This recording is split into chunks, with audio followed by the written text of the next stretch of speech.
بڕیاری کەمکردنەوەی نرخی کارەبای پریپەید لە پرۆژەکانی نیشتە جێبوون کەوتە بواری جێبەجێکردنەوە. دانیشتوانی پرۆژەکانیش دەڵێن نرخەکە هێشتا بەرزە و پێویستە لایەنە پەیوەندیدارەکان ڕەچاوی بارودۆخی ئابووری هاوڵاتیانی هەرێمی کوردستان بکەن. نرخی ئێستا کە دیاری کراوە بۆ 1 کیلووات 100 دینار لە ئاسی داواکاریەکانمانە نەبوو. ئێمە داوامان کرد لە 70 دینار بۆ 80 دینار بێ، چونکە خۆ دەزانی بار و زروفی هاوڵاتی لە ئێستاە بۆی نەبوونی موچەوە خراپە، باری ئابووری زۆر خراپە، هاوڵاتی پێی هەڵناسوڕێ. ئەگەر 70 بۆ 80 وایە زۆر باش بوو.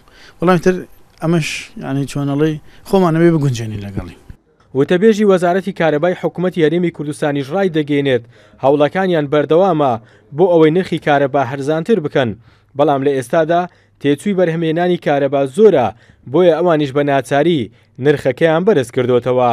وەزارەتی کارەبا پاڵپشتەی کەم کردبووە، بەڵام لەو کۆبوونەوە بڕیادراکە پاڵپشتێکە جارێکتر زیاد بکرێتەوە و نرخەکەی گۆڕابوو لە 156 دینارەوە بۆ 100 دینار. دەچێتە بواری جێبەجێکردن؟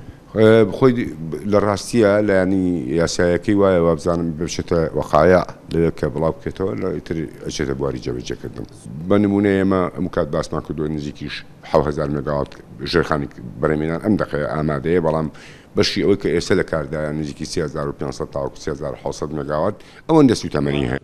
لە 15 ئایاری ئەم ساڵەوە سیستەمی کارەبای پریپەید لە 30 پرۆژەی نیشتە جێبوون لە هەرێمی کوردستان چووە بواری جێبەجێکردنەوە.